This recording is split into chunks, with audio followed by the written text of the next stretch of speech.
Hello everyone, this is Ali Reza Hijazi, your guide to the live session that we're going to have about the 8th chapter of your textbook and business. As you know, this course is going to offer you a general picture of the business interactions, financial interactions, the things that you will face with when you are going to develop a business for yourself as an entrepreneur or working in an organization and so on. And this session is going to be recorded, so the students who couldn't attend this session may use it later whenever possible. I hope that you have found this course useful to your current studies, and I hope that you have studied the previous chapters, including chapter 6 and 7, which are devoted to the part 3 of this textbook. Today we're going to have a quick review with chapter 8. Chapter 8 is devoted to managing service and manufacturing operations. As it is defined for you in Form 4B, that is called business operations. In this week, we're going to have a 60-minute live class meeting. So I expected to see my colleagues and friends here, so no problem, as I will have a quick review with the things that are covered in this chapter, so you may later hear and view this presentation when you have free time. As you know, there are 5 learning objectives to this chapter. In the first step, you're going to define operations management and differentiate between operations and manufacturing. In the second step, we're going to explain how operations management differs in manufacturing and service firms. As the third goal of this chapter, we're going to describe the elements involved in planning and designing an operations system. For the fourth step, we hope that you might be able to specify some techniques that managers use in order to manage the logistics of transforming inputs into finished products. And finally, you are expected to be able to assess the importance of quality in operations management. So these are the objectives that we pursue with this chapter. Let's, in the beginning of this presentation, have a review about the nature of operations management. Operations management is defined as the development and administration of the activities involved in transforming resources into goods and services. Through the history, operation management is called production or manufacturing, that limits it into the manufacture of physical goods. So the change from production to operations recognizes services and ideas and views the function as a whole. What we need to know when we talk about the operations management is mainly based on 2 terms. You usually hear about manufacturing and production. In fact, there is no difference between these 2 terms, and they are used interchangeably. But we should know that manufacturing or production refers to the making tangible things, and they are different from the intangible products. For example, usually we consider services as intangible products. When you teach someone, when you offer a kind of service, it means that you're dealing with intangible products. But when you talk about, for example, producing foods or dairy products like milk, yogurt, and so on, in fact, you're manufacturing or producing a tangible product, and they are somehow are different in different ways. And when we want to refer to both of them, both the tangible and intangible products, we talk about the operations. So the activities and processes that are used in making both tangible and intangible products are called operations. Meanwhile, there is something that is called in the business literature as transformation process. When we talk about transformation process, we have two things before ourselves: outputs and outputs. Inputs are the resources just such as labor, money, and materials, energy, all the things that you want to convert your inputs into outputs. And outputs are the goods, services, and ideas that result from conversion of inputs. So as you see, we always deal with two terms when we talk about the transformation process, which are inputs and outputs. However, we should know that manufacturers and service providers differ in five basic ways. Number one is nature and consumption of output. Number two, uniformity of inputs and uniformity of outputs. And number four, labor required. And finally, measurement of productivity. If we want to design an operation process, we may choose one of these processes. We may choose standardization or modular design or customization, and they are different in some ways. Standardization means the making of identical interchangeable components or products. Modular design refers to the creation of an item in self-contained units or modules that can be combined or interchanged to create different products. And customization refers to the making of the products to meet a particular customer's needs or wants. And we also need to know about capacity. Capacity means the maximum load that an organizational unit can carry or operate. You have heard several times in the literature, in the news, and in the things that you do in your business about the capacity.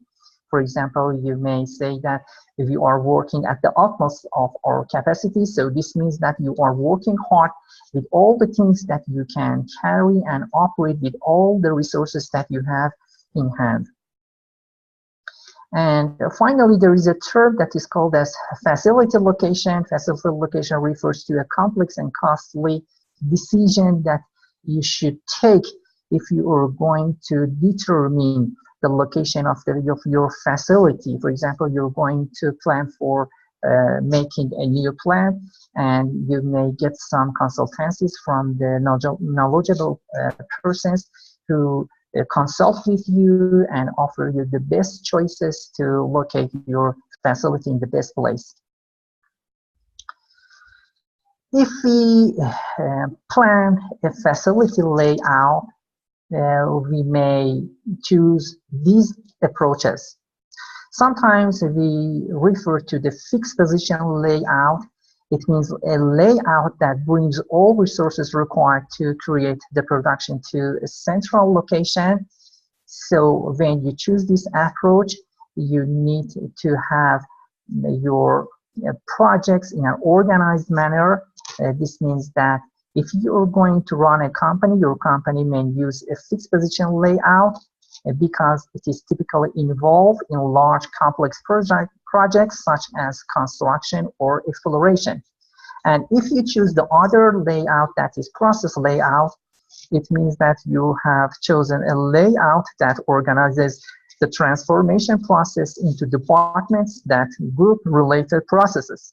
So you should consider intermittent organizations. In fact, intermittent organizations use such a layout because organizations that deal with products of a lesser magnitude than project organizations, their products are not unique, but possess a significant number of differences. So as you see, there are two layouts and they depend on your organization. If you have an organization that works on projects, you may choose fixed position layout. But if you have an intermittent organization, then you may choose a process layout. We go on with the planning facility layout with another layout that is called product layout. Product layout is a layout that requires production to be broken down into relatively simple tasks assigned to workers. And it means that if you have an organization that is in the business of continuous manufacturing, so you need such a layout, and it means that your company use continuously running assembly lines and creates products with many similar characteristics. If we consider technology as a factor that is related to our planning activities, and if you have in your mind the plan of making a technology-based system that is going to offer some services or products, you may consider these layouts and approaches. Sometimes we use computer-assisted design, that is abbreviated as CAD. It means the design of components, products, and processes on computers instead of on paper. And if you choose the computer-assisted manufacturing or CAM, it means that you're going to employ specialized computer systems to actually guide and control the transformation process. And sometimes you may need to use a format of flexible manufacturing. It means that the direction of machinery by computers to adapt to different versions of similar operations. And sometimes you may have to choose SIM or computer integrated manufacturing. That means a complete system that designs products and manages machines and materials and controls the operations function. I'm sure that when you were reading the Frill textbook, you came across the term of supply chain. But how about the managing the supply chain, and what does it mean? The supply chain management means connecting and integrating all parties or members of the distribution system in order to satisfy customers. That is also called as logistics. You may have heard about the purchasing. Purchasing means the buying of all materials needed by the organization. That is also called procurement. And there is also another term that you need to know, and it is inventory. By calling inventory in our textbook, we are going to refer to all raw materials, components, completed or partially completed products, and pieces of equipment a firm uses. And when we talk about the inventory control, we refer to the process of determining how many supplies and goods are needed and keeping track of quantities on hand, where each item is and who is responsible for it. How about the approaches to inventory control? There are three main approaches to the inventory control, which are economic order quantity or EOQ model. The second model is the material requirements planning, or shortly MRP. And sometimes you may face with another term that is abbreviatively as JIT, or just-in-time inventory management. The just-in-time inventory management is a technique that is used for smaller quantities of materials that arrive just in time for use in the transformation process, and therefore requires less storage space and other inventory management expense. In relation to managing the supply chain, there are also other approaches such as routing, scheduling, quality control, and statistical process control. I know that you know about routing, scheduling, or quality control, so let me focus on statistical process control. That means a system in which management collects and analyzes information about the production process to pinpoint quality problems in the production system. When we come to manage the quality, we are faced with a well-known term that is called top quality management, or TQM. Sometimes you may hear about total quality management. They are so similar to each other and they're going to offer the same concept. In fact, TQM refers to a philosophy that uniforms commitment to quality in all areas of an organization and will promote a culture that meets customer perceptions of quality. In relation to TQM, there are a number of standards like ISO 9000 or ISO 1400, and there are also other ISOs, and I'm sure that you will face with them in your business or in your entrepreneurship when you work with the standards that are used in your business in every area or sector of business that you are. Finally, we need to talk about managing quality. You may have a question in your mind that how can we ensure that the quality of our products and services are at the highest level? To ensure about the quality of your products, you are going to use two approaches. The first approach is inspection.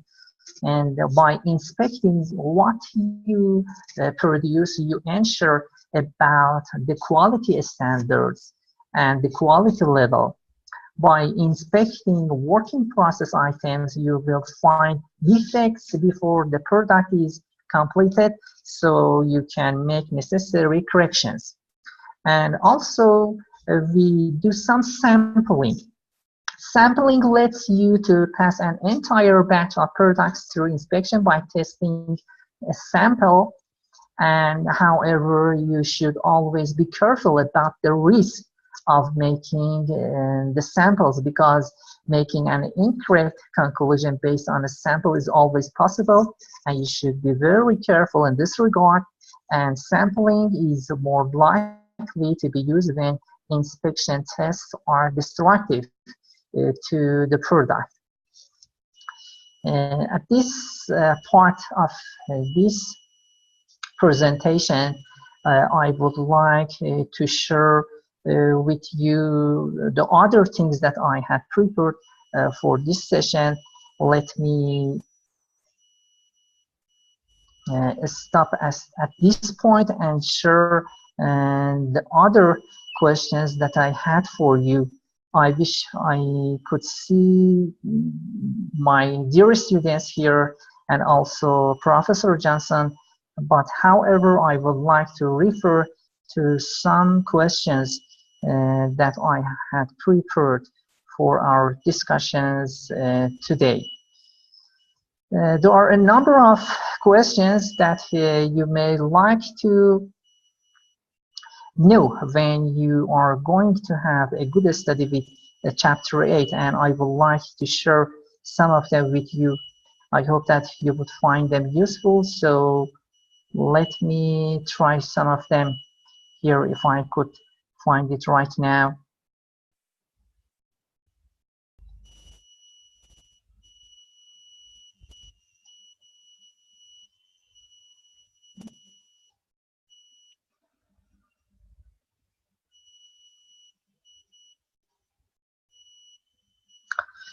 Yes, in chapter 8, there are a number of questions that can be useful for your study when you review the textbook, and I would like to share them with you.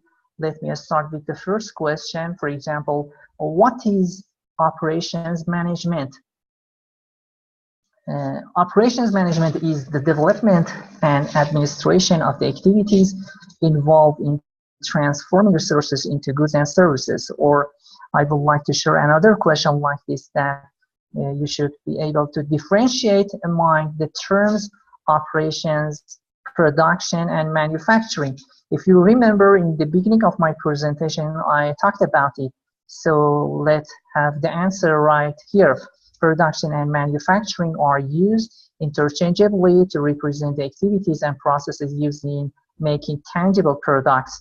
Operations is a broader term describing those processes used in the making of both tangible and intangible products.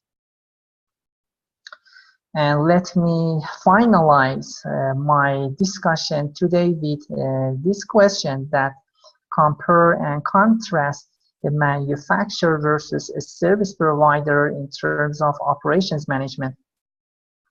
As you know, manufacturers and service providers both must schedule and control operations as well as allocate necessary resources. However, though manufacturers and service providers often perform similar activities, they differ in the following 5 basic ways. They are nature and consumption of outputs, uniformity of inputs, uniformity of outputs, labor requirements, and measurement of productivity. So thank you all for your attention to this presentation, and I hope to see you in the next live sessions that we will have. If you could not view this live session, you can later listen and watch it. So if you have any question about this presentation, you may ask your questions by email, and I will be glad to hear from you and answer your questions. Thank you very much, and God bless you.